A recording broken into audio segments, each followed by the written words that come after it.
Hello, Scott. Hey, Ron, how are you, man? Man, I'm great. Good to see you. Good to see you too, man. Good to see you. Man, it has been a little while. It seems like forever, in between these things. And yeah, I miss you, man.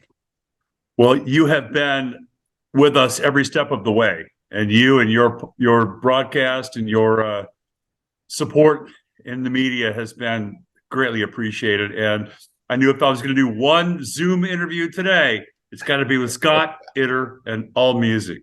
I So I'm glad to appreciate be a part of this, man. Thank you. I appreciate you, my brother. No doubt. You got a lot going on. You're always busy, man, and you might be at the busiest part of your career right now, huh? Well, take it one day at a time, and if you stay busy, you ain't got to get busy. I have, I just arrived in Nashville last night Cool. for Keelfest and Nashville Rockin' Pod 2023. I got here early, thank goodness, because there's a lot of business to do, and the truck and the trailer and the equipment, the merch it's all here, and so am I. But really excited about this event next week. Busy doesn't even quantify it, I guess, at this point. I'm just enjoying the ride. Yeah, man, it is. It's something. It's fantastic. I was going to give you an introduction, but you don't need an introduction, man. Everybody knows Ron Keel. From 1983 with Steeler. 1984 with your namesake band, of course. A&M, 2 million records sold. So many bands over the years, Black Sabbath and hooking up with Gene Simmons of KISS, radio programs. You got your own RFK Media now. How's that feel? It's got to feel great, man. You're introducing us to new music, new bands, promoting these guys, helping them out, mentoring them. It's got to be a great feeling. It is a great feeling to at least be behind the wheel.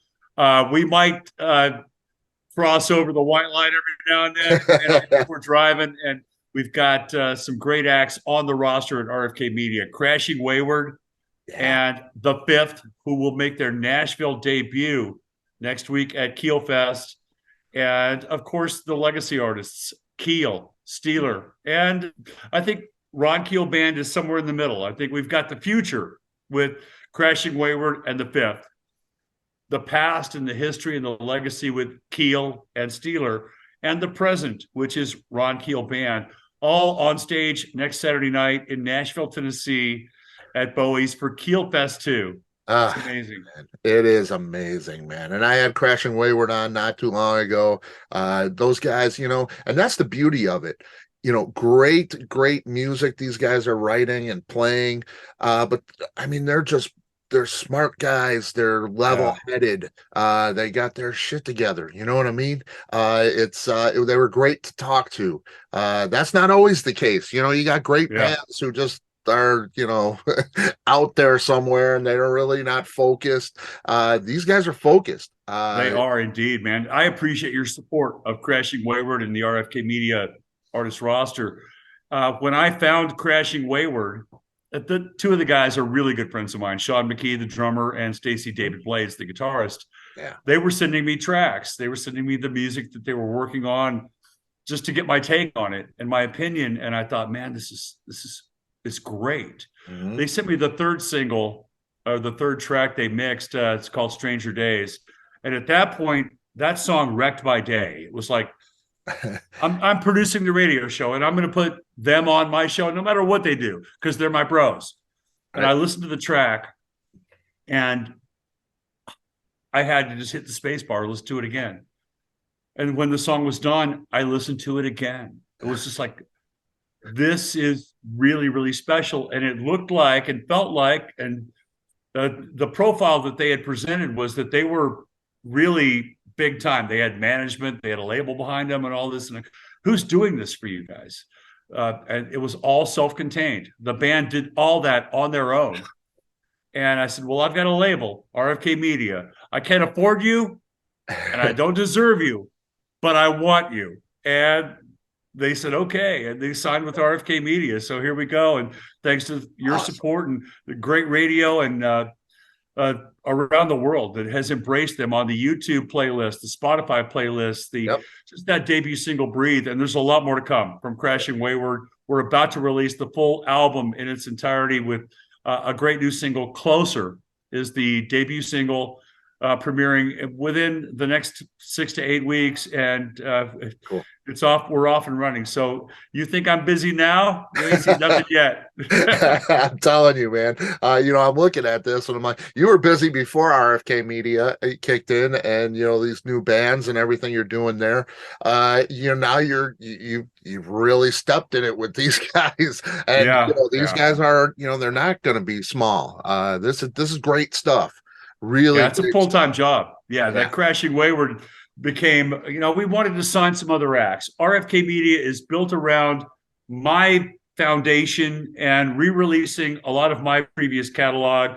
Fight Like a Band from Ron Keel Band, the Metal Cowboy album, the Keeled EP that we released last year, the single "When This Is Over," which was a huge hit on Media Base and on the radio charts. But we felt it was important to not only focus on me and my work and my projects, but sign some great acts that we believe in, and also branch out into comedy, art, audiobooks, other forms of art and media and entertainment that we believe in. And Scott, I'm very proud to unveil this. I just whipped this first CD out of the box. Yes. "Live the Rock." Yeah. The compilation album from RFK Media. 15 songs we love by 15 acts that we believe in and love. I just literally got the shipment when I got to Nashville. I would like to unveil this on your show, if you don't mind, real quick. Yeah, absolutely. Let me crack the seal on this and go over the entire track list with you. The artists that, and I thought, if I reached out to, 15 artists that I liked, that I believe in, that I want to include, I thought we'd maybe get, 9, 10 yeses. We got all yeses. Everybody wanted to be a part of this. I love it. Live the Rock compilation CD. So we've got the RFK All-Stars with "American Thunder," the new single, which is really blowing up on radio. And "Crashing Wayward."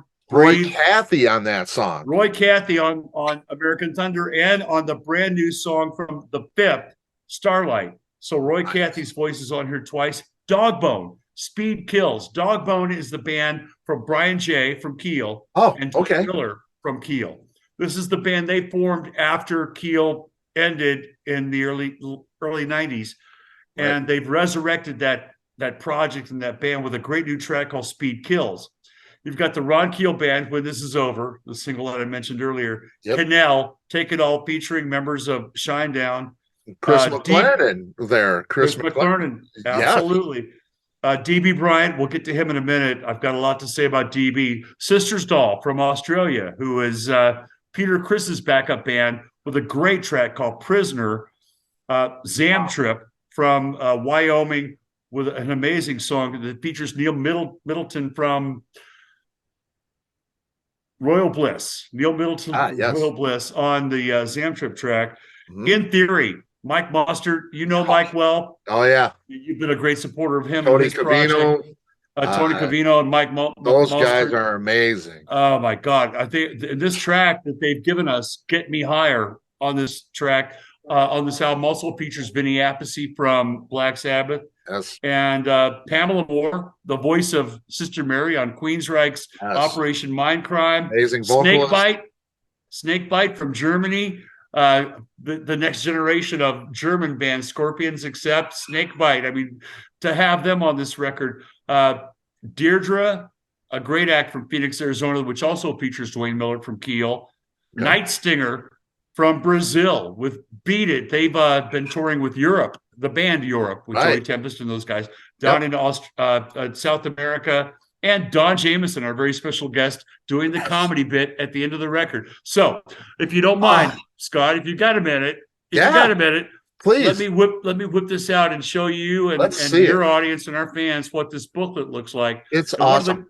I wanted to talk to you about this particular thing, because I heard you talk about keeping that compilation thing alive. Like, the Metal Massacre records. Those are the ones I remember from the 80s there. They had little bands like this Metallica kind of band that was coming up on that Yeah. record, Yeah. Armored Saint, stuff like that. This is what broke them.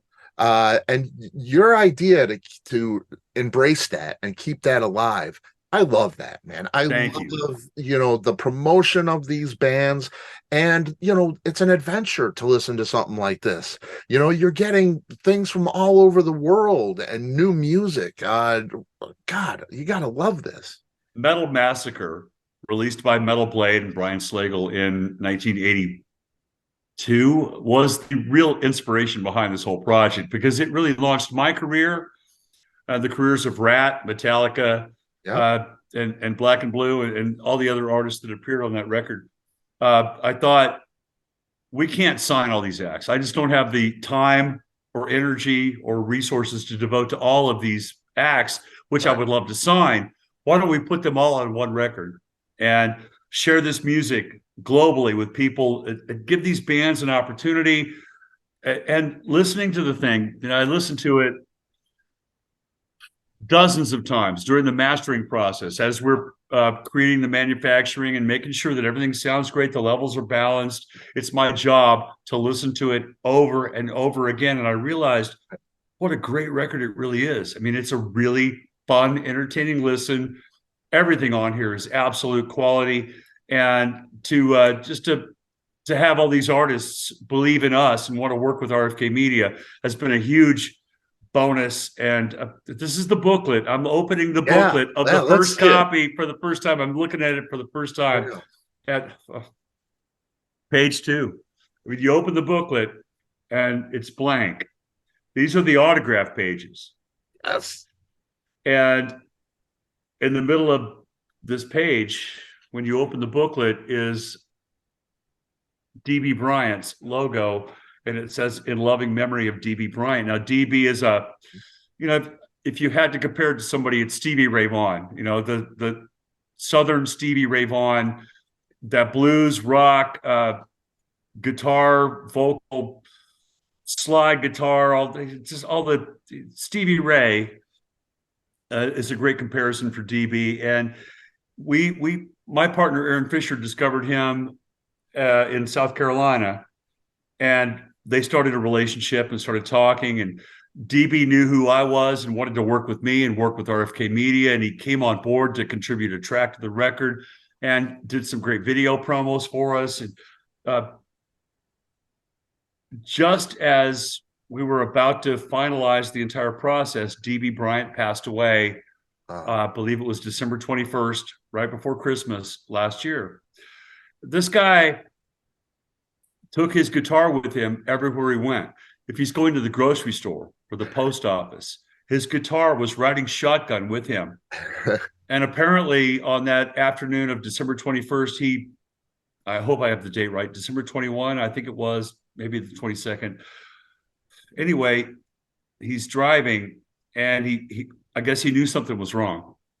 So he pulled over off the road and died in his car with his guitar right next to him. And of course, that was a difficult, for us, it was a shock because I had just gotten started to get into his music and what he was all about. We got some text messages that say, that he identified with me in such a way. And I think he said, if, Ron Keel and I could be brothers in another life, and we are brothers on this project here.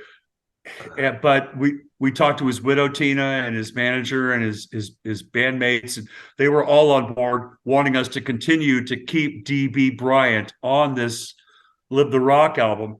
So Beautiful. His autograph is not there, but his memory and his music are. So I'd like to sign this first copy of the Live the Rock CD on your program right here in the corner.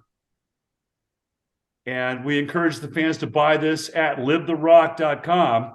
And you can take this around wherever you go and get it signed by all the artists that are on the record. That's awesome. We'll obviously have copies at Keelfest and the Nashville Rock and Pod Expo next week. But what a it's a great package. Each band gets their own thumbnail and showcase, and all the players that contributed to this thing.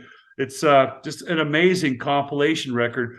We're going to do more of these. Volume 2 is coming next year, but we're just getting started with Volume 1, Live the Rock, from RFK Media. And you can get that at livetherock.com. Yes. And at Keelfest and the Rock and Pod Expo. Yeah. And there'll be links in the description for sure. Thank you, Scott. And, I had a chance to see you at Rocktober, back in September. That was a rough one for you, wasn't it? It was. Yeah, it was. You can tell because you took the best photographs of that gig, and I can see in the pictures. I was extremely ill. Yeah. I had a bronchial infection, both a viral infection and a bacterial infection in my lungs, and ended up getting COVID on top of that. And was in the hospital for a while after that gig, but I remember the show must go on, man. I did have to cancel the following gigs in Ohio the following week. Ohio and Indiana got canceled. I think that's one of your first times you've ever done that, isn't it, in your career? You don't cancel. I've never canceled a gig because of health reasons. No. Yeah. If you're sick to death, man, you get up there and you give it all you got. But there was no way I could make it to Ohio. I was in the hospital. I went to the hospital and I said, I've got to leave. I've got a flight to catch. And they're surrounding me in hazmat suits and you're not going anywhere. And it literally took me a couple of months to recover. Thank goodness my story had a happy ending. I couldn't talk or breathe or sing for months. And then, luckily I recovered and I'm back healthier than ever and ready to rock Keelfest next week. It's awesome, man. I'm a lucky dude, man. I'm very fortunate. I'll tell you, man. And I was there for that show, and that was the beginning of your sickness. And nobody would ever have guessed. It was an amazing set. Thank you. It was fantastic. And that was not the easy gig, man. That was screaming all the Keel stuff. Yeah. Speed demon and somebody's waving it all. I mean, it wasn't like, just mailing it into an RKB is not that. RKB is we do a lot of the Keel songs when we do a headline show, but vocally the Keel music and the Steeler music is a little more taxing. You got to hit those high notes because people are going to judge you. It's all going to be on YouTube the next day. No matter how great you are or how bad you suck, you're going to see it on YouTube the next day. I just want to be proud of my work and do a great job and entertain people the best I can. Yeah, and it's pretty great. And speaking of some of those shows, I the big show that I remember, I wasn't there, but I remember it, Texas Jam. You posted about it in the Patreon. I want to go over the Patreon because now is the time, folks. Patreon is just, your Patreon is just amazing thing to be a part of. You give so much of yourself personally as well as professionally. It's just a great thing. But you posted about the Texas Jam back in 86, 70, 80,000 people. Do you have a specific memory that sticks out to you from that day? I'm sure you have a lot of them, but you're there, Van Halen, Dio, Loverboy, Crocus, BTO, Leslie West with BTO even. What a day that had to be for you. Do you have a really specific memory that sticks out to you? I do, Scott. And it was when BTO was opening for us. And, you growing up in the 70s, playing You Ain't Seen Nothing Yet and Taking Care of Business and all those songs and cover bands and growing up, Bachman Turner Overdrive was one of the first real commercial hard rock metal bands that that those power riffs and BTO. Not Fragile, one of my favorite records of all time. Oh hell yeah. And you see it when the bill comes out and you see we're not first on the bill, we're not at the bottom of the pile. BTO is opening for us, and it was just to see that on the roster, the advertisement was just surreal. But then to be standing on the side of the stage before we go on, because I'm watching BTO, of course, from the side. Yeah. Leslie West was playing guitar with BTO that day. Yep. Leslie West from Mountain was playing guitar with BTO. Crazy. So it's not only BTO opening for me, it's Leslie West opening for me. Are you freaking kidding me, man? Yes. That was the most surreal memory of the day. And once it's time for us to go on, then you just get through the gig. That was our first stadium gig, Scott.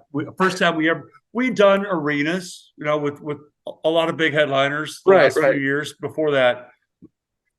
But getting on a stadium stage where it's 90 feet across, and we're not wireless at the time. We didn't have wireless gear. This is 1986, right? And there's no 90-foot cables. Right. So I go walking out with my guitar, and I get about halfway to my microphone. I can't get to my mic. It's such a large, massive scale of a gig. And of course, the biggest, best memory of that day, not Leslie West and BTO opening for us, huge thrill, but nothing can ever compare to 80,000 people yelling "The Right to Rock" back in my face. You got it! The right to rock. Yes. Man, that was 80,000. Just talking about it now. I feel the shakes. I got the goosebumps just remembering that moment of when 80,000 people yelled "The Right to Rock" back at me. My God, man, you can't put a price tag on that stuff. No doubt, man. And I think about that, and it's like, that's what you do this for, right? I mean, that's what it's all about. Pretty great. Yeah, you got the radio show Streets of Rock and Roll. One of my favorite tunes too. What an album that was. The radio show, you're so great at it. You got so many great people, a lot of the same people we've had here on the Dr. Music Show. It's fantastic. I love listening. Part of the Patreon again. All of that is available. Your past career as well. Everybody asks me who the dream interview is. Who would you most like to talk to? Let me pass that on to you. You do this. Who is it for you? The one that you really the pinnacle of the career for you as a broadcaster. It's a great question, Scott. You never know until you do that interview. You can hope to talk to, and I've talked to a lot of my heroes on my radio show. A lot of people that as well. In the 70s, I was the kid in line buying a ticket to their show, and now they're coming on my radio show, and I get to interview them and talk to them. But you never know when that good one. Jimmy Jamison really comes to mind as one of my all-time favorite interviews from Survivor and solo artist and all that. And I didn't know Jimmy when we set up the interview. Of course, I did my homework, and I was a big fan of his voice and his work. Yeah. But that conversation, that 15 minutes that we had from two guys who didn't even know each other, still, and Jimmy's passed away. Jimmy passed away about a year after we did that interview. And to have that conversation recorded and be able to listen back to it still to this day, talking about the voice, talking about life and music and paying your dues and the ups and downs and all that stuff, that I think really ranks up there with one of my all-time favorite interviews. Who would I like to talk to?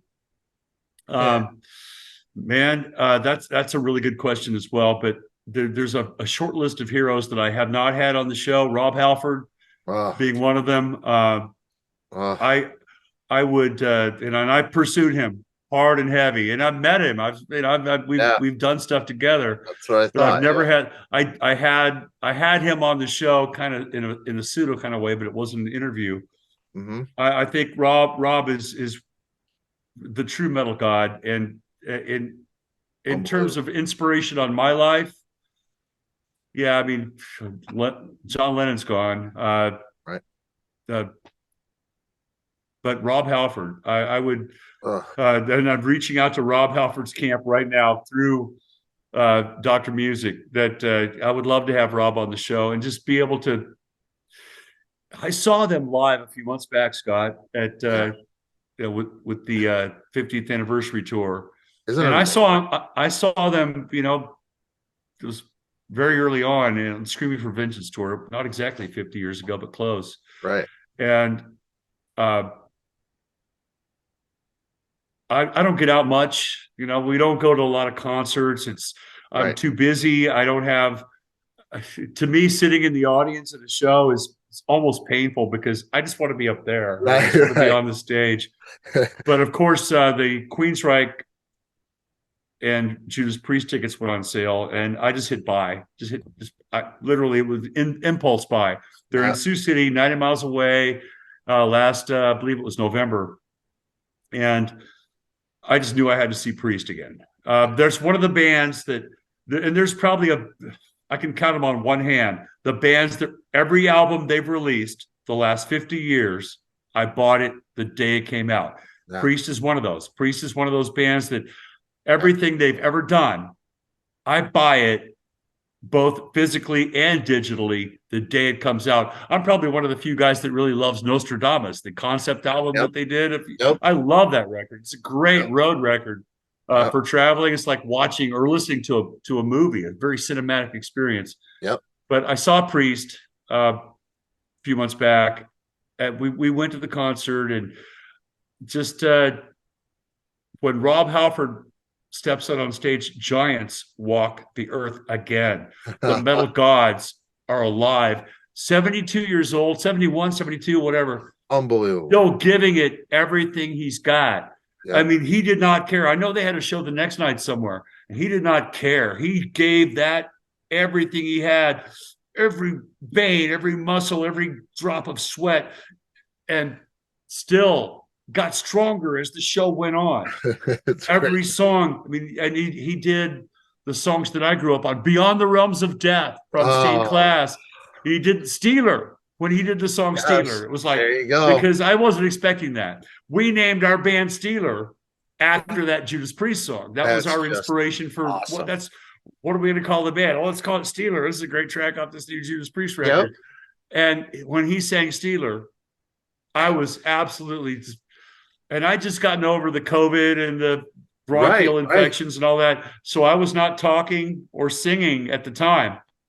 I told my wife, I said, if I start yelling and cheering and singing along, slap me upside the head, because I gotta be careful, right? Definitely. So they start playing Steeler, and I start singing along at the top of my lungs, and she slapped me. I'm going, I am belting it out with Rob Halford tonight.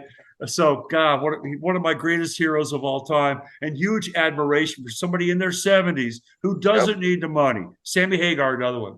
In their 70s, you don't need the money. You're doing it because you love this. This is who you are. This is what you do. I want to be like those guys. Just like in the 70s when I was listening to Sammy Hagar, Steven Tyler, Rob Halford. I want to be like those guys. And now, 50 years later, Scott, I feel the same way. I want to be like those guys. I want to do this when I'm 70. So probably even more so because they're so inspirational, man. I like you say, I see Rob up there, and he is just killing it. I mean, he's just victim of changes. It sounds the same as when I saw him in the 80s. I mean, it's crazy. The Sammy it's just a party. It's the greatest time you'll ever have. You know what I mean? It's just a giant good time. He never stops smiling. That's an inspiration, And these are the guys that, Scott, these are the guys that I'm carrying with me in my heart when I walk on stage next Saturday night at Keelfest II.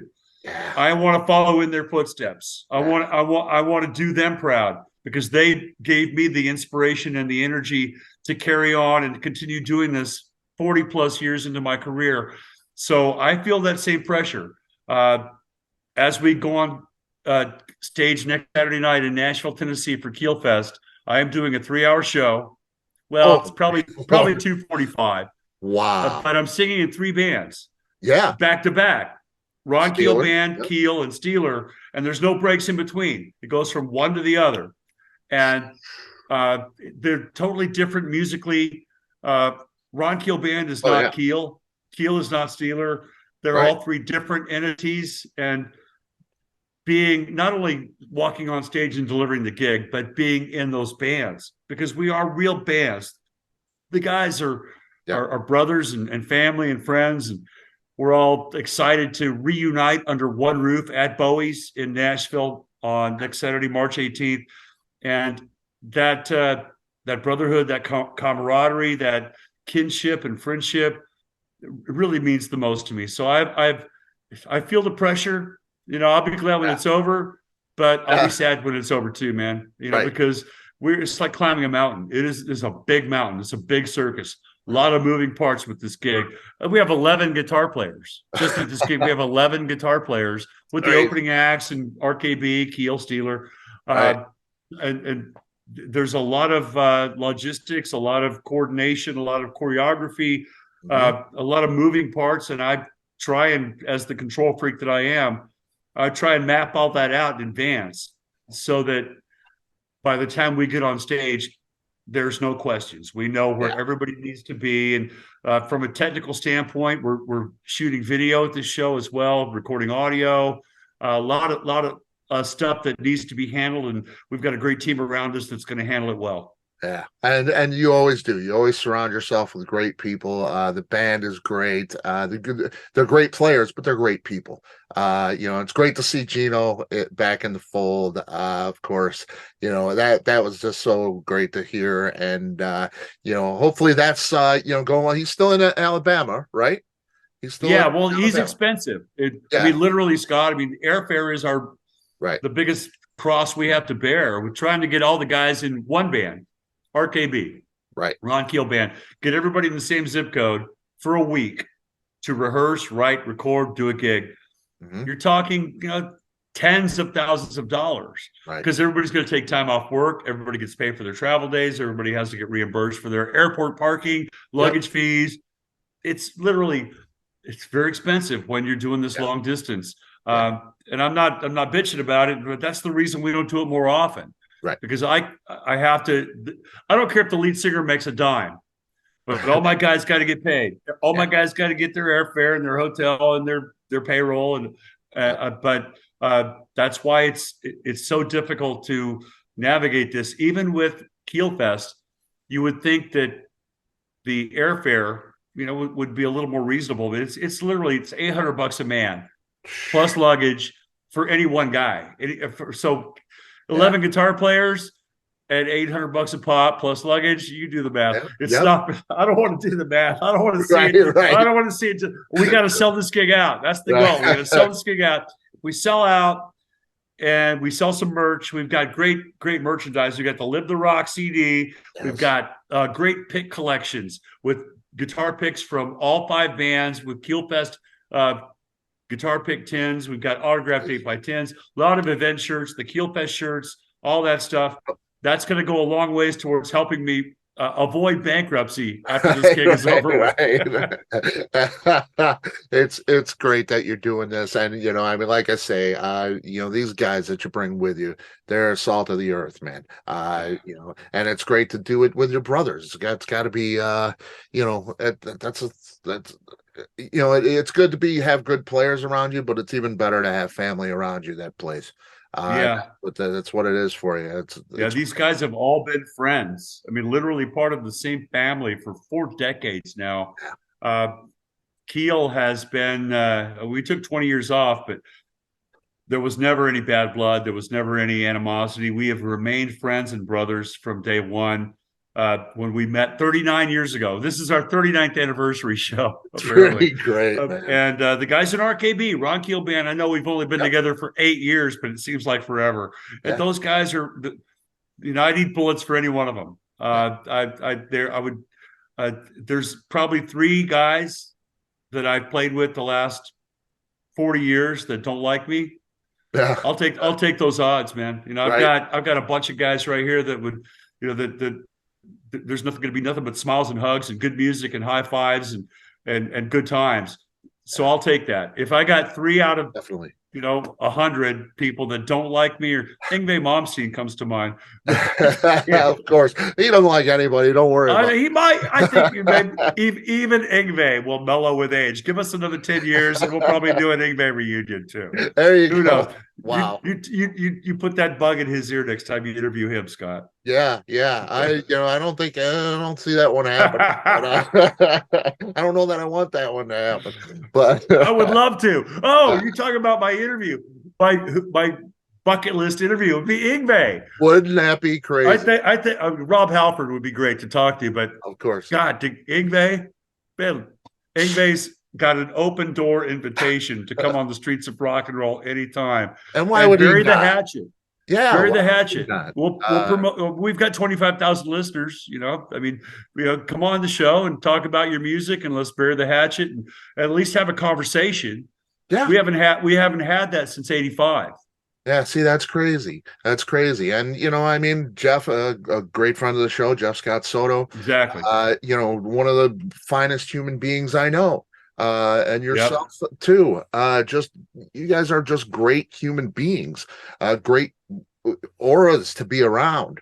And how do you not get along with these guys? And they've done so much for your career. And he's the most amazing musician.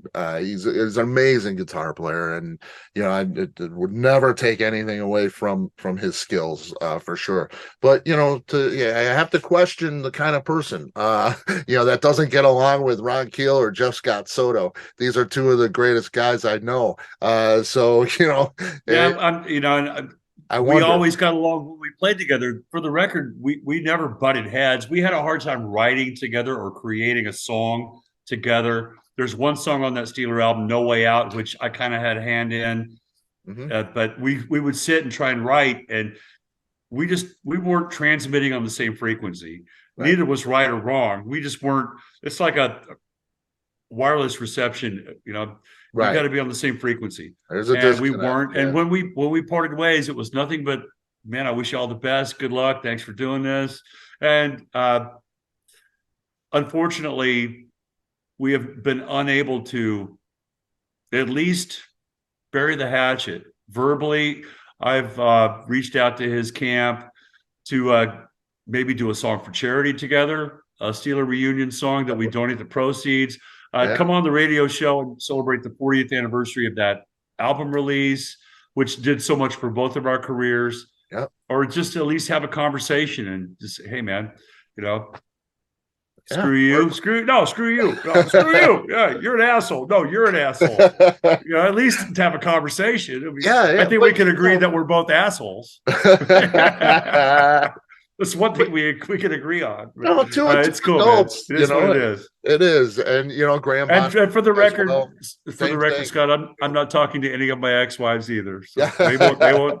They're not coming on the radio show. And I was going to ask you about your Leatherwolf, right? Was it Leatherwolf that you did the song with? Yeah.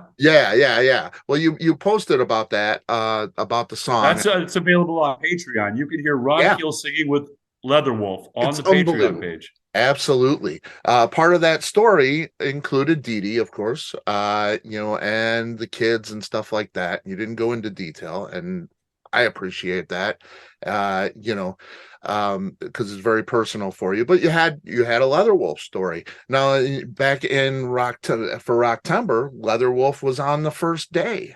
You played the second day of that. Were you aware of that? Did you see those guys at all? No, I was sick, so I could not be around anyone. I totally isolated myself. I drove in myself. The guys in the band drove separately in the RV. I drove my own truck to the gig. Wow. I had the infections. So you were full on. 2 days late. 2 days later, I was COVID positive. Wow. I think I caught that from Lillian Axe. By the way, I'm gonna put that on them. Yeah. Somebody, Lillian Axe gave me COVID. No, I love those guys. I was gonna say we had Blaze on, and he's amazing. He is. Blaze is amazing. I love that guy. But I was just sick with flu and coughing and all that stuff. It wasn't COVID positive yet, but I did not socialize, or I didn't see any other bands. I just drove my truck to the backstage. When it was time for me to go on, I got out of my truck, went on stage to my gig, and you were there. You caught some of the pictures. In some of your photographs, Scott, you can tell. And it's very rare that you can tell in a photograph. You could see a video and say, yeah, the guy's struggling. He doesn't feel well. He's not. In your photographs, I could see that, man, it was not my best day. Rather than cancel the gig, I felt like I could get out there and at least give you and the fans their money's worth, or I wouldn't have done it. Huh. I felt like I could do it. I've done it under a number of adverse conditions. I've only lost my voice a couple of times in my career. Luckily, God, 45 years now, where there's been a couple of days where it's not there. One was M3 in 2010, 2009, I think it was. It was 2009, M3. Mm-hmm. Keel is back, full force. And we were doing the reunion tour. We did Rocklahoma and some other big events that year. Yeah. And I got sick with a cold and sang through it in the San Antonio, South Texas Rock Fest with Queensryche. Right. Sang through that. You could tell I wasn't feeling well, but I sang through it. And then I got on a plane, headed to Baltimore for M3. By the time I got to Baltimore, I was literally hoarse. I had nothing. So I'm backstage before the gig, and everybody's, of course, the guys in the band are concerned, and I'm concerned because I don't want. How am I going to go out there and scream "Speed Demon" and "The Right to Rock" and all these other songs? Yeah. And I literally kind of went through my method, my warm-ups, and kind of retaught myself how to use whatever it was that I had that day. But it was the worst vocal day of my entire career. It was way worse than Rocktember last year. I would hope so, because Rocktember sounded great. Oh, thank you. There was times, and I've watched the video of that. You can tell there was a couple times when I coughed or I was short of breath. The notes, I think, a lot of the notes were there. Oh, yeah. And I'm fairly proud that I was able to pull it off, because, a lot of it, so much of this, Scott, comes from the heart. And it's just like with Rob Halford earlier in our conversation. If the people out there see you giving everything you've got, pouring your heart out, loving what you do, that goes a long way to making your audience a little more forgiving. If they see you up there just standing there mailing it in, going through the motions, and I'm going to collect another 25 grand tonight, and you guys can all kiss my ass. Audience can sense that. Yeah. When they see Ron Keel, I don't care what shape I'm in, and I'm in good shape now. Like I said, I've only had a couple of bad vocal days in my entire career. One was Hinckley, Rocktember, not my best day, but not bad. Not bad. M3 in 2000, and those videos are all over. Nobody ever said anything about that. Oh, wow, sounded like Ron Keel was struggling. It was everybody loved it. It was great, because I did what I do, and I gave the audience everything I had. I go out in the crowd and get everybody singing "The Right to Rock" with me and all that kind of stuff. But these guys that are just mailing it in, you're never going to see that from Ron Keel. I'm going to give you everything I've got until I got no more.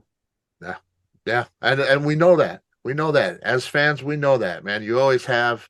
It's always, man, you give so much of yourself, like I said, personally and professionally, and I love you, man. We appreciate you, Scott. I appreciate that. So and I do the same thing in rehearsal, because I do it for the people, but I also do it for myself. And I know that may sound selfish in a way, but when I'm in rehearsal by myself, I've got a stage in my basement at home with lights and the whole deal, PA lights, and I go through the show.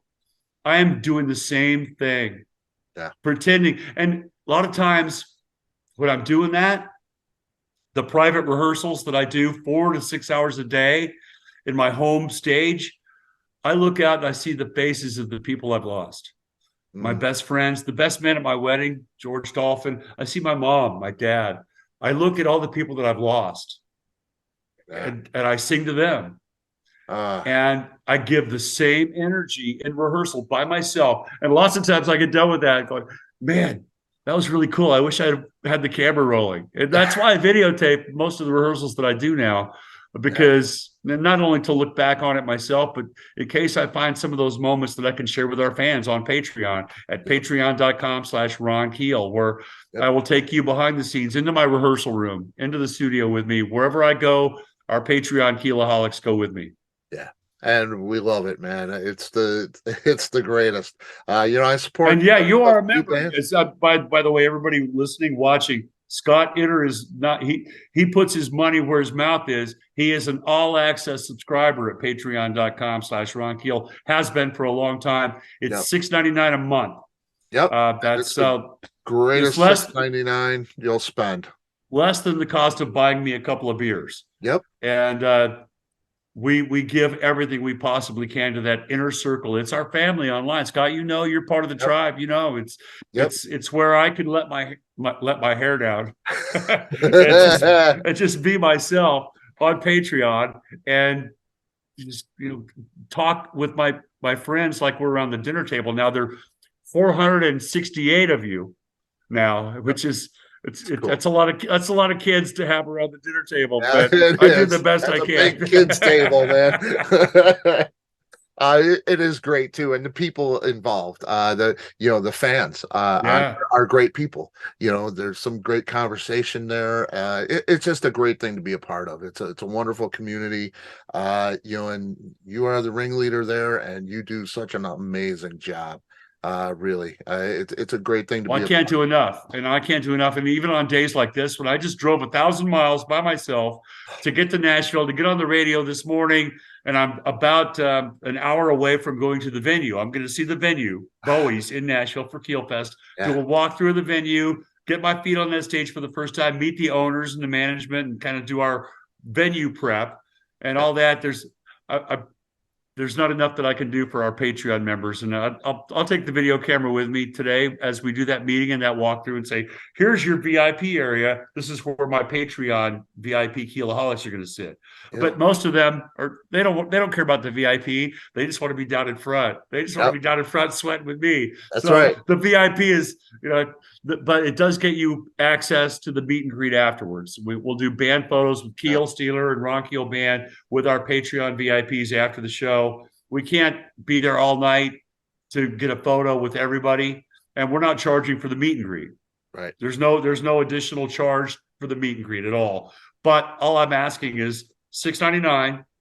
Sign up for All Access Patreon, and we'll have you a VIP pass, and you can get upstairs in the VIP area and meet the guys in the band, get your autographs, get your photos with Keel Steeler, Ron Keel Band, and I'll probably be there all night. Yeah. Knowing me, I won't leave until the last autograph is signed. But then the next day, after that, on Sunday, March 19th, we've got the Ron Keel Nashville VIP experience brought to you by VIP Adventures. And this is a new company that is taking celebrities around the world on vacation with the fans. And we did our first venture in Cozumel, Mexico a few weeks back. It was amazing. Got to see the Mayan ruins and get to experience these exotic locations with the rock stars, or maybe a sports star or celebrity or an actor or an actress or whatever. Right. And I really, really believe in what they're doing. My friends Dave Stabley and the company there at VIP Adventures. Mm-hmm. They said, why don't we tack on an extra day after all the other crap is done? Why don't you just one more day? So I said, all right, here's what we're going to do. If you want to do this, we're going to do it my way, right? Or not do it at all, just like the lyrics to the Right to Rock said. We're going to do it my way. We're going to take the fans to the recording studio in the morning to sing on my new single. They're going to get to see us record the song. We're going to record the track, then they get to sing on it. And then we're going to lunch. We're going to lunch at a very legendary barbecue joint in Nashville. Then we do a solo acoustic performance, an exclusive, and the first time I've ever done an acoustic gig on Broadway, legendary Broadway, and in Nashville, Tennessee. Mm-hmm. I played there a few times in a band situation, but I've never. These guys do this all day long. All these bars, every bar on Broadway has nonstop guys on a stool with an acoustic guitar singing all day long for tips. Unbelievable. I mean, these guys will bust their ass and sing their hearts out, and they might end up with $20, or they might end up with $200. Right. I've never done that acoustic gig on Broadway, but a bar that I can't announce it because everybody will show up there. This is a private VIP experience. Right. But I get to do a solo acoustic gig on Broadway in Nashville, and then I take you on a tour of where it all started for us with Steeler. This is where we did our first gig at Cantrell's in 1981. Nice. This is the house I moved to in 1979. Right. We're going to all get out of the van. This is my old house on Music Row. So cool. And we're all going to get out of the van and take a picture by the house that really, I used to, when I lived there, Willie Nelson would jog by every morning. We'd wake up. Okay, 7:15, Willie's coming by. You know, at 7:15, Willie Nelson's going to come jogging by.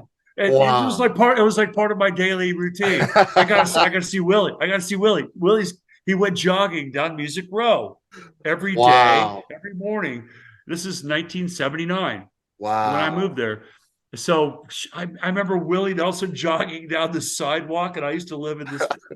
So I'm going to tell those stories. Oh, that's Take awesome. take the fans to my old favorite little bar, the Idle Hour, which is the bar on Music Row where everybody hangs and goes. We used to stumble in there and just I'd have pennies.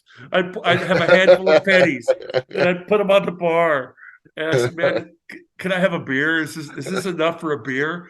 I remember there was a music store. There was a music store right down the road. It's no longer there, but we didn't change strings back then, Scott. You didn't have enough money for a whole set of strings. Right, right. So when you broke a string, you're in rehearsal, you're working on tune, you break a string, you round up all your change, like the pennies in your head, and you walk because you got no car, right? You got no car. You walk to the music store and you put that pile of pennies on the counter and said, "Man, I need an E string. I really need an E string. I broke my E string. I can't play." And you take your last penny, literally your last penny, to buy one guitar string, one string. So I'm going to relive all those memories. I felt it yesterday when I was driving into Nashville. I'm cruising in the highway, and all these memories come flooding back. I did 1,000 miles, right, by myself with the trailer and all the stuff. And I'm driving into Nashville, listening to some of my favorite music on the radio and on the CD player, just that flood of emotions and memories, and all the people that have touched my life and that have been a part of this whole incredible journey with me. It came flooding back as I drove into Nashville yesterday, and I can't wait to share those emotions, those feelings, that music with all of our fans and Keelaholics at Keelfest next week, man. And that is just way cool. The VIP experience the day after Keelfest II. We have 3 left. We have 3 left. There's 3 open seats. It's only 11 people, and I think sold 8, 9, 10, 11. Math is not my best subject. Yeah. I think we have 8 seats filled. We got 3 left. Oh man, that is just awesome. That is just awesome. Yeah, links in the description for all of that stuff. Tickets to the Rockin' Pod and Keelfest 2, the VIP experience, all that, links there. Ron, always a pleasure, man. I love you dearly. You're my brother. Always welcome, door open here. I appreciate that, Scott. And please, this was a priority for me because I knew I was driving in last night. I'm going to get here beat up. And then last night I get here to Nashville, and they had arranged a Steeler reunion with the original members. My friend John Rich, he's behind the camera over there.